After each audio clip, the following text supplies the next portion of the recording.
Hello, welcome back. It's been a little while since I've recorded a video. I've had a really busy week. And then the week before that was the video I put out that I felt like wasn't very good and I hadn't planned it out very well. But I know that God is awesome and He can take anything, even the littlest bit of stuff that we can give Him, and He can make it better. But I also want to make sure that I'm putting enough thought and preparation into these videos too, to show Him that I do want to do great with what He wants me to do and that I do want to make it the best that it can be. So I've been really thinking about what I should be talking about this week and just kind of planning that out. And I had to go back and watch the last video just to kind of know where I left off, and found out that it really wasn't as bad as I thought. There was still a lot of stuff that people connected with, so I'm really glad for that. I know that really isn't anything to do with me. It's mostly to do with how awesome God is. He can take even the littlest bit of something, just a little bit of something that we give Him, and He can make it great. So that's super awesome. So I've talked a lot on here about Justin and how my experiences with him have really shaped my life. And I feel like now kind of feeling like I need to move on to like the Eddie chapter. And not that this is supposed to be all about the men in my life, but I feel like a lot of my life was focused on the men in my life. So obviously, if I'm talking about my life, this is probably going to follow that same cadence. So when I moved down to Ohio, I think I talked a little bit before about how I met Eddie, but I don't remember for sure what all I've talked about, so we'll just kind of start from the beginning. So when I moved down to Ohio and Justin and I weren't going to be together anymore, I kind of decided I was going to date people, but wasn't really going to get into anything too serious because I was going to be with Justin when I went back up to Michigan. So I wasn't going to really like anybody a lot. I wasn't going to fall in love with anybody. It wasn't going to be anything like that. So it was just kind of having fun. Like, I would just have fun with people. Dated a couple of guys that we just kind of talked. It wasn't anything serious at all. And then once I met Eddie, that kind of changed for me. So he is an amazing person. Still is an amazing person. I definitely was not ready for him when we got a divorce. So spoiler alert, we get married, we get a divorce. I just was not ready for him at all. I think I was so messed up. I was so self-absorbed. I couldn't really see outside of what I wanted and what would make me happy. And I thought the whole world should revolve around me. And with Eddie being such an awesome guy, he thought the whole world revolved around me too. So, I went from learning how to manipulate people and use people to manipulating and using. Sorry, I had to gather my thoughts for a second. I feel like that might happen a lot. I'm having a really hard time balancing,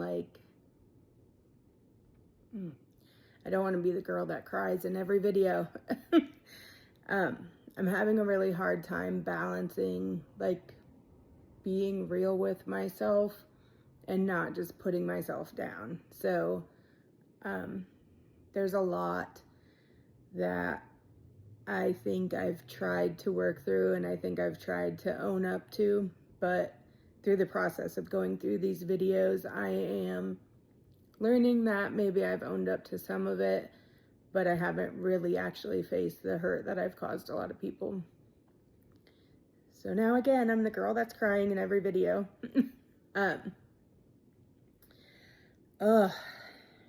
Anyway, I hurt Eddie a lot. And he was a really good guy. He still is.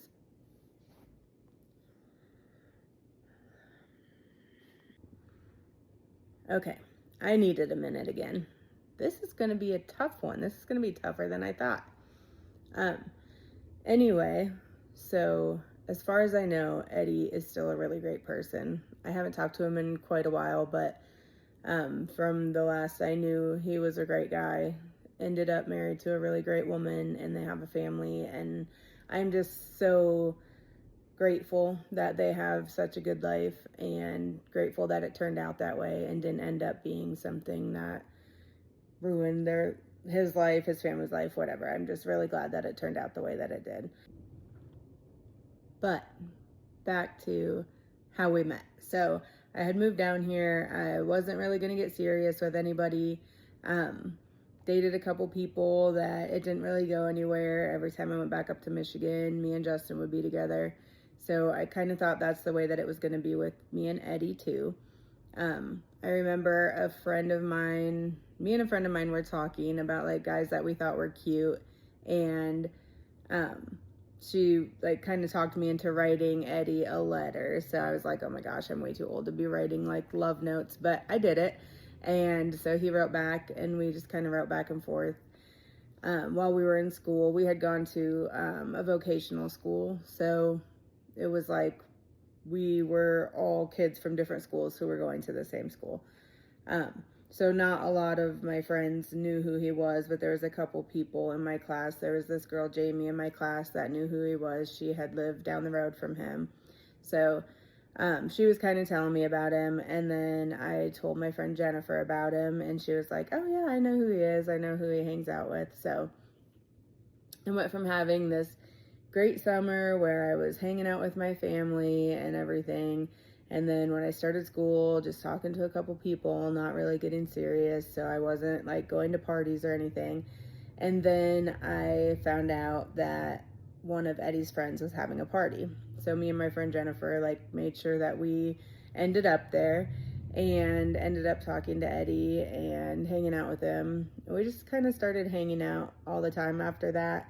And then we ended up dating. I remember he was supposed to pick me up to go hang out. And I think he went to Cedar Point with some friends. And then he like never showed up for us to go out. And I'm like, oh my gosh, I'm getting stood up by this guy. And you know, that's probably the best thing that could have happened, because had he actually showed up, I probably would have just treated him like any other guy that was available all the time. But my messed up mind was like, oh, if he doesn't want to show me attention, then I want him even more. So yeah, that's kind of funny looking back.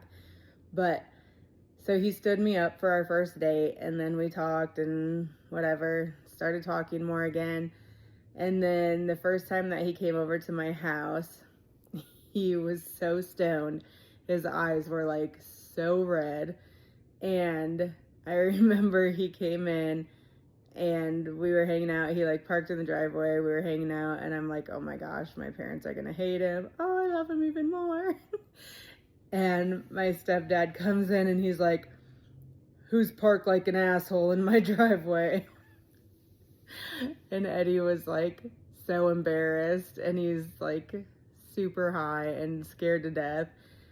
And it's so funny looking back now, because he seemed like the biggest punk kid, but he was like the best guy ever. So I don't know. It's just kind of funny looking back. By the time we got a divorce, my family was like so in love with him. He was part of the family. He was always going to be part of the family, and they would rather disown me than Eddie. So it definitely changed from those first interactions until kind of the last interactions, I guess. But there was a lot of life lived in between that too. But so yeah, Eddie and I dated, and obviously I could tell it was way more serious than anybody else. But there was still Justin. So, you know, I think I talked before about how when him and I went up to Michigan and he met Justin, and I met Sam, and we kind of talked a lot and decided, you know, like we could all be cool because me and Eddie were together. Sam and Justin were going to be together. And then, yeah, Justin and I totally messed that up. So I had gone up there, was kind of living with Justin, staying with him, whatever, and asked Eddie not to move up there.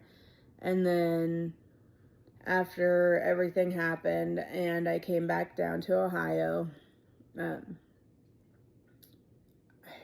feel like I showed up at Eddie's house in the middle of the night and like knocked on the door.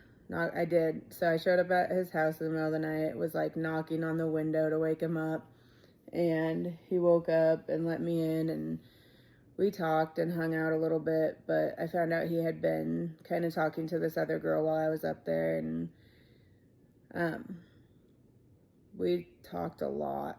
And then we went to the fair the next day, and like she was there, and she was this like gorgeous girl, and like, I don't know, just the girl that like everybody wanted to date. And Eddie forgave me and wanted to be with me over her. And I remember thinking then, like, why would you choose me?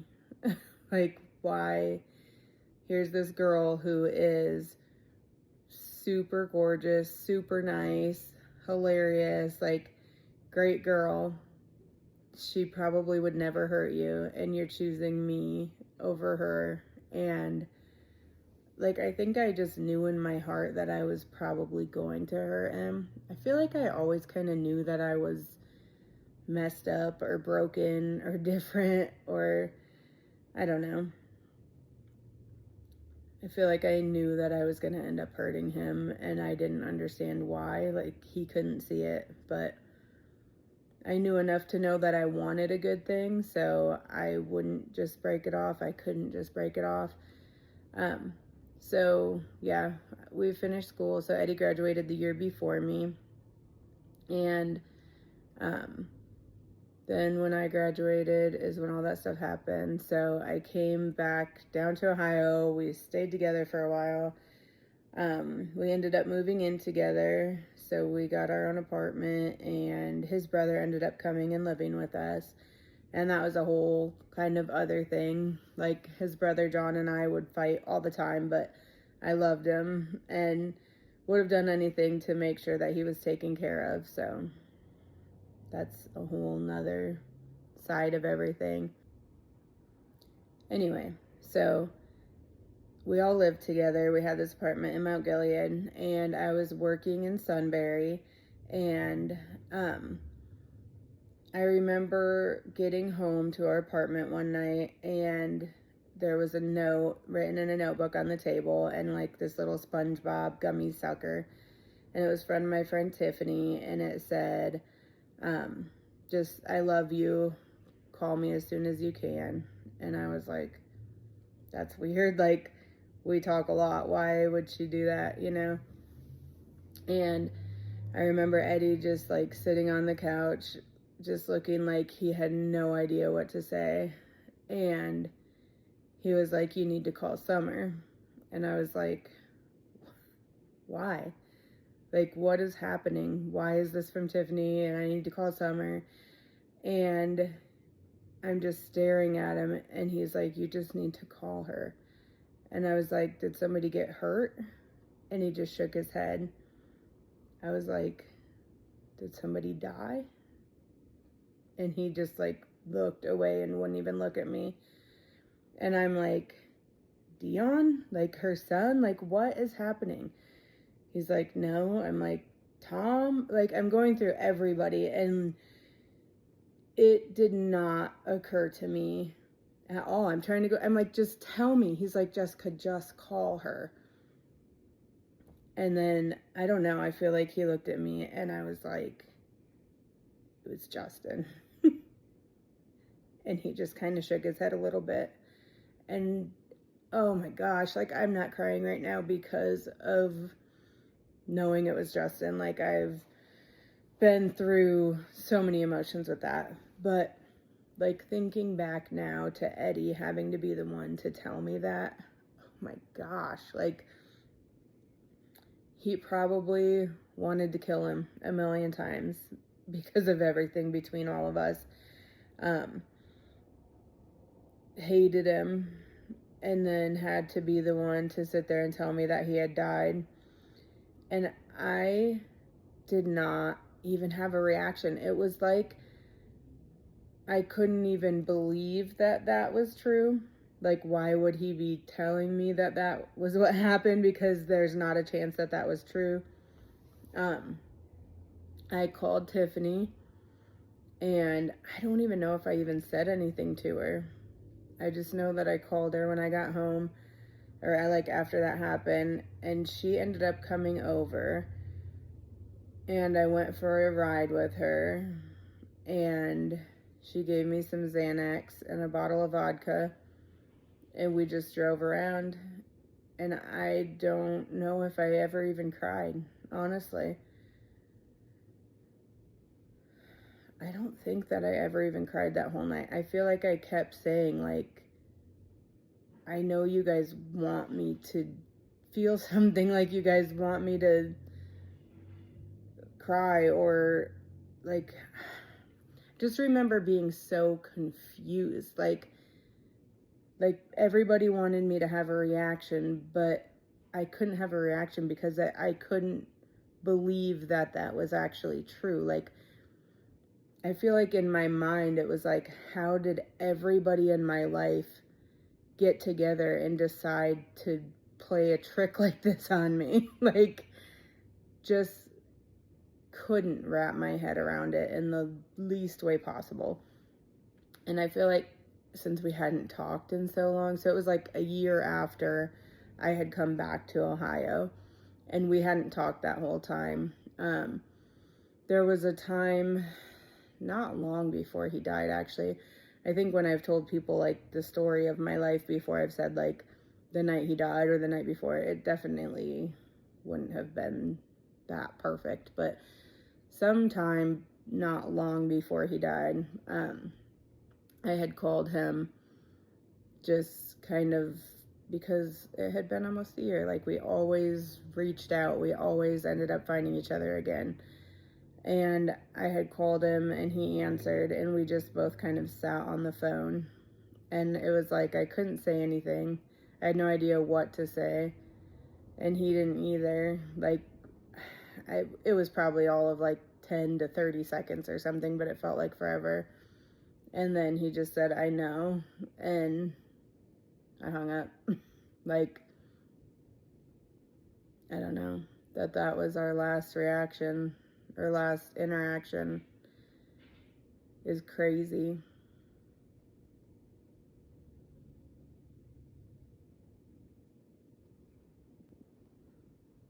All right, I needed another minute. I know that's happening a lot during this video. I'm sorry if it's annoying with all the jumping throughout the video, but I don't know, thinking about the way that things have gone throughout my whole life, and it's just crazy. But anyway, so yeah, I rode around with Tiffany for the night and didn't react the way anybody wanted me to react, didn't really know how to react, didn't believe it, it was not sinking in. Tiffany and I went to his funeral, and it was in Lower Michigan, so him and Sam had moved down to Lower Michigan. That was where most of his family had lived before they moved up to the Upper Peninsula. But so they had lived there when he died, and that's where the funeral was. So Tiffany drove us up there, and we ended up going into like a Bob Evans or something, stopping for breakfast because we got there and didn't really know where to go. Like, I hadn't talked to anybody in about a year. I had completely cut myself off from them, and then all of this happens, and it's like I have no idea how I'm going to be received. Somebody told me afterwards, and I have no idea how true it was or not, but somebody told me afterwards that Sam had written 2 different eulogies, like one for if I was there or if I wasn't.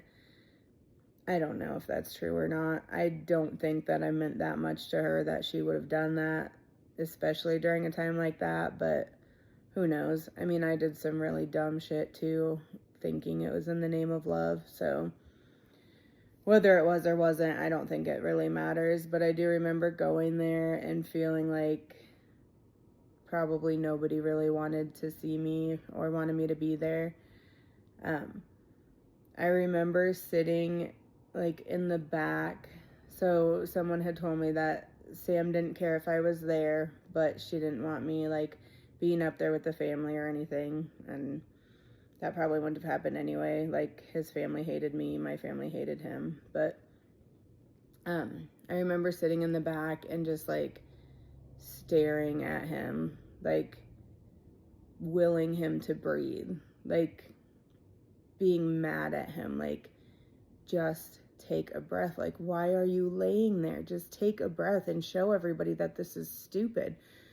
Like, looking back now, I was in such denial. Oh my gosh, no wonder I ended up on drugs. Like, there's times after he died that I legitimately let myself believe that he had faked his own death, that he had gotten himself into some kind of trouble or something, and he had faked his own death, and he was going to end up coming back and telling me about it, and we were going to run off together somewhere. Like, oh my gosh, I was in terrible denial. It's crazy. I don't know how I didn't get put into a mental hospital at that point. Like, obviously nobody saw it or could see what was really going on inside of me, so I guess I'm thankful for that, but it might have saved us a lot if anybody had, but oh well, it didn't. So that's not the plan that God had, or he created a different plan because we didn't go along with what he wanted us to do in the first place. I don't know how it works, but I do know now, looking back, that he was with me the whole time, so I'm super grateful for that. Every single moment that I felt like nobody could understand, every single moment that I felt like I was alone, like looking back, there was Jesus. And I love that song, There Was Jesus. I think it's Zach Williams and Dolly Parton. But anyway, great song. If you don't know it, you should listen to it, because it definitely resonates. But yeah, so that was at the funeral home. We went out to the cemetery, and I remember like they had the funeral, and they had like the thing over the grave where his casket was, and everybody was leaving to go back to do this like potluck thing. And I remember just standing there, and Tiffany was like almost kind of like pulling me away, and I was just like, I can't leave. Like, I can't leave here right now. I just wanted to like jump in the casket with him and lay down and just snuggle up to him and never have to leave his side. Like, I didn't care if they could have lowered the casket into the ground with me laying in there with him. I would have been perfectly happy with that. I think maybe that was the moment that like the denial started to crack. But it lasted for a long time. I held on to it for a really long time. So crazy. Anyway, I feel like this is getting long and I'm starting to kind of ramble again. But just, I don't know, the main part of this video, I guess, is to just so people know that through the darkest, loneliest, most hurtful parts of your life, or the parts that are so dark and hurtful that you can't even let yourself grasp how bad they are, God is there with you through it. Like, looking back, you can always, hindsight is 20/20, they say, and looking back, you can always see it so much more clearly. And looking back, God was literally with me in every single moment, no matter how much I pushed him away. And that's why I know today, like, no matter what I go through today, that he's there. And I don't have to try to push him away anymore.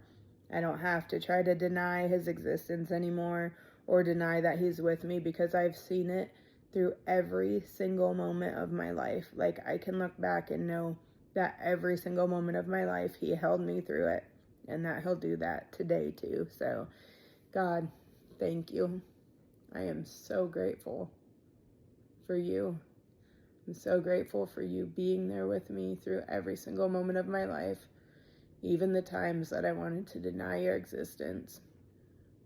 I can't imagine, like, as much as I love my kids and I just would do anything for them, I can't imagine if they, when I was trying to help them and trying to just love them and show them a better way, if they totally denied my existence or didn't want anything to do with me or spit in my face or anything like that. God, I can't imagine if that's the reaction that I got from them.